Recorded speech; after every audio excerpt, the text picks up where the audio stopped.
तो दोस्तों, क्या आपको भी ऐसे सुई से डर लगता है? सच में बहुत सारे पेशेंट्स ऐसे आते हैं जो सिर्फ सुई की डर की वजह से ट्रीटमेंट ही नहीं करना चाहते हैं। दोस्तों, जान लीजिए कि डेंटल एनेस्थीसिया या इन जनरल एनेस्थीसिया है मेडिकल फील्ड के लिए बहुत बड़ा वरदान है। इस एनेस्थीसिया की वजह से हम बड़ी बड़ी प्रोसीजर्स कितने आसानी से कर सकते हैं। क्यों डरना है इस सुई से? क्यों ना हम जान ले कि एग्जैक्टली क्या क्या होता है और इस छोटी सी सुई का डर हम भगा दे। और हाँ, ये डेफिनेटली समझ ले कि अब तो टेक्नोलॉजी इतनी बढ़ गई है कि सबसे बारीक से बारीक सुई का इस्तेमाल किया जाता है, स्प्रेज है, जेल्स है, जिसकी वजह से आपको वो सुई का दर्द भी एकदम मिनिमल फील होता है।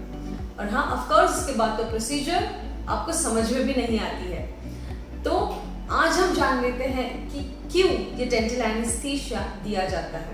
तो दोस्तों, पहले जान लेते हैं कि ये दांतों का जो एनेस्थीसिया है या सुन करने का प्रोसीजर है वो क्यों किया जाता है। अगर आपके दांत है जो जीवित है तो उनमें नर्व सप्लाई है, मतलब उनमें दर्द का महसूस होना बहुत ही कॉमन चीज है। तो मतलब उसमें दर्द महसूस हो रहा है।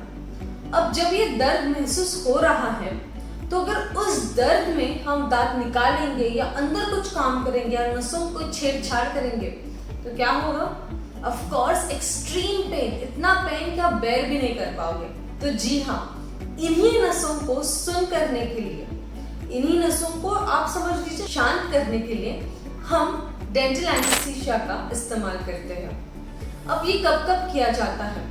जब अगर आपको कोई रूट कनाल ट्रीटमेंट करना हो, अगर आपका दांत निकलवाना हो, गम सर्जरीज हो, या कुछ डॉक्टर्स अगर आपके दांतों में फिलिंग की भी जरूरत हो और रबर डैम्स यूज कर रहे हैं, या अगर फिलिंग बहुत डीप है, डीप क्लीनिंग करना है दांतों का, सो मैक्सिमम डेंटल प्रोसीजर्स में इस एनेस्थीसिया का इस्तेमाल किया जाता है। इस लिस्ट में जो पहले 3 ऑप्शंस हैं उसमें तो डेफिनेटली एनेस्थीसिया दिया ही जाता है। क्यों दिया जाता है, कब दिया जाता है, ये तो समझिए। अब क्या होता है? तो जब ये एनेस्थीसिया आपके बॉडी के अंदर जाता है वो नर्व्स को, मतलब नसों को ब्लॉक कर देता है।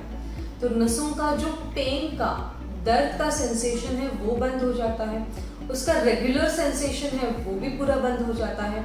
और डेंटिस्ट्री में यूजुअली लोकल एनेस्थीसिया, मतलब पूरे बॉडी का एनेस्थीसिया नहीं देते हैं, सिर्फ जो जगह पे हम काम कर रहे हैं उतनी ही जगह का एनेस्थीसिया दिया जाता है।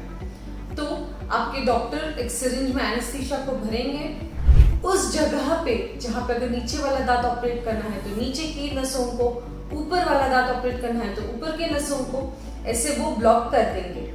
एनेस्थीसिया चढ़ते वक्त आपको एक थोड़ी सी मूंगी चढ़ती हुई, झंझनाहट सी होती हुई, एक गुदगुदी सी होती हुई फीलिंग महसूस होगी।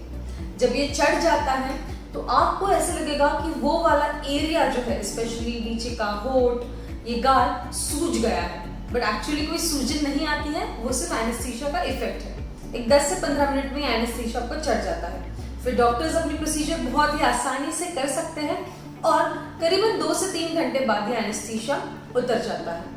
अब आप जब ये एनेस्थीसिया देते हैं तो उसके बाद पोस्ट केयर क्या लेनी होती है? तो करीबन 2 से 3 घंटे एनेस्थीसिया के बाद कुछ भी खाना या पीना नहीं होता है। ऐसा क्यों है? क्योंकि जब, जैसे मैंने आपको कहा कि ये सूजा हुआ लगता है, तो आपका यहाँ का सेंसेशन चला गया है। चांसेस है कि आप खाना खाते वक्त आपकी जीभ या आपका होठ बाइट कर ले और वहाँ पे इंजरी हो जाए। ऐसा बहुत कॉमन है, इसलिए आपको आपकी डेंटिस्ट अवॉइड करना कहते हैं जब तक पूरा भूल का असर या एनेस्थीसिया का असर उतर ना जाए। अब कुछ साइड इफेक्ट्स है इस एनेस्थीसिया के। जी हाँ, हो सकते हैं। अगर गलती से नर्व की जगह ब्लड वेसल, यानी जो रक्त की वाहिनी होती है, जो हमारी खून की वाहिनी होती है, उसमें अगर एनेस्थीसिया दे दिया जाता है तो चांसेस है कि ये स्वेलिंग दे दे, एक अलग effect they they. Okay, don't worry, आपके डेंटिस्ट इसमें ट्रेंड होते हैं, तो ऐसे इंसिडेंसेस होना बहुत ही रेयर होता है। फिर चांसेस है कि अगर ये नर्व ब्लॉक में परमानेंट एनेस्थीसिया या पैरेस्थीसिया जिसे हम कहते हैं, मतलब ये सुन जो इफेक्ट हुआ है वो कई बार परमानेंट रहने के चांसेस है। अगर ट्रीटमेंट करते वक्त कोई धक्का लग जाता है नर्व को या इस एनेस्थीसिया का इफेक्ट ज्यादा रह जाता है, सो 2 से 3 घंटे के बाद भी इसका इफेक्ट आपको महसूस होगा।